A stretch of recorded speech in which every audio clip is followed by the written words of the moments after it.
The Battle of Blanchetaque in 1346 was the second of the three battles which made up what became the Crécy campaign of King Edward III of England during the early stages of the Hundred Years' War. Although smaller and less notorious than the Battle of Crécy which followed it, it can be said that without the victory at Blanchetaque, the subsequent defeat of the French Royal Army at Crécy would never have been possible, as the English force would not have been in any position to oppose the French adequately had they not successfully forded the Somme River during the Battle of Blanchetaque. The campaign, after defeating the French defenders of Caen in the battle there on the 26th of July and subsequently looting the city, the English army marched eastward along the Seine River, while the French forces had retreated in front of the advancing enemy, employing what would later become known as scorched earth tactics in an attempt to starve the English forces during their advance. This strategy suffered a setback when on the 14th of August the English captured an unguarded ford on the Seine at Poissy and prepared a pontoon bridge with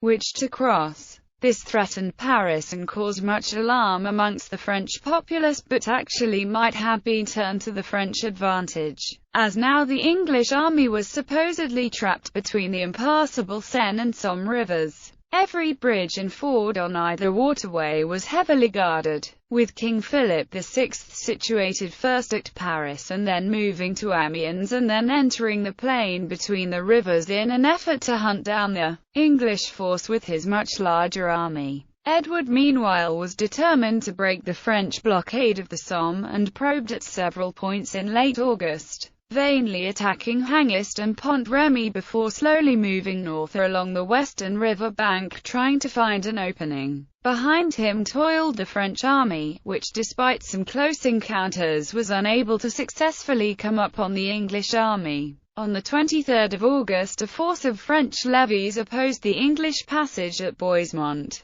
but were ridden down by Edward's cavalry and massacred to a man, and the town burnt to the ground. On the evening of the 24th of August, the English force was encamped at the town of Écus whilst the French army was just 6 miles away in Abbeville, watching the bridge there in case Edward attempted to attack it. Accounts differ as to the exact method of discovery, but during the night Edward was made aware by either an Englishman living locally or a French captive that just 4 miles away, near the village of Sineville, was a tiny ford named Blanchetaque which was likely to be unprepared for an attack. Edward immediately broke camp in the middle of the night and moved his whole force toward the river. The battle. On arrival at the river, it was discovered that the French had defended the position more strongly than previously believed. Guarding the far side of the crossing were 3,500 soldiers under Godemar du Foy, a highly experienced French general. Another problem was the tide which, being just over 10 miles from the coast, was heavy, high and not expected to drop to crossable levels for some hours. During this time both sides prepared for the coming action, as Edward was determined that he would have to cross at this point. English supplies were running out and the army was ragged, starving and beginning to suffer from a drop in morale. The French force was drawn up in 3 lines along the sloping bank, with the best soldiers, 500 men-at-arms, positioned in the centre. Around 8 a.m., 100 English knights and men-at-arms entered the ford under the leadership of Reginald de Cobham, 1st Baron Cobham, and William de Bohun,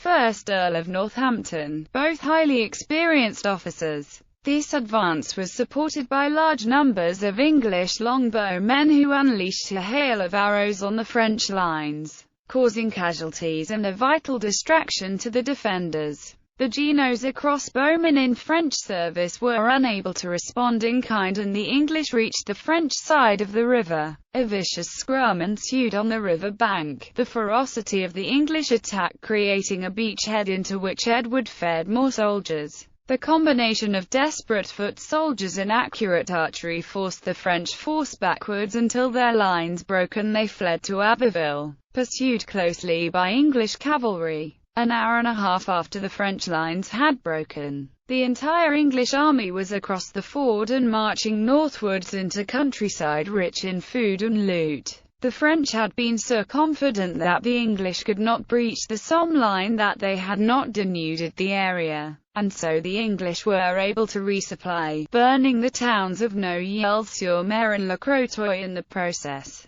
King Philip was not slow to pursue his enemy and chased Edward's far smaller force towards the coast, capturing several slow wagons before hesitating and allowing the English to gain a march on him. Edward used this respite to prepare a position close to the town of Crécy, where battle was joined the following day. Consequences: without the victory at Blanchetaque, won through determination rather than any tactical genius, Edward would have been unable to find either the food his army so desperately required or the excellent position from which he won his most famous battle at Crécy just 2 days later. It is hard to judge the consequences had his army been unsuccessful in the action, but it could well have spelled the end for Edward and his army. Blanchetaque was the last viable crossing before the sea, and the English army could not have fought or marched as a cohesive entity without the food and supplies the victory provided. As it was, Blanchetaque provided the impetus and position needed with which to later defeat the French army and conduct the siege of Calais. Casualties in the action are not clear, but it is claimed that as many as 2,000 French soldiers were killed in the battle or the retreat which followed it. English losses are less well known but were likely to have been substantially less than those of the French. Trivia: Bernard Cornwell's novel Harlequin provides a dramatized yet substantially accurate portrayal of this action. Ken Follett's novel World Without End also describes this battle.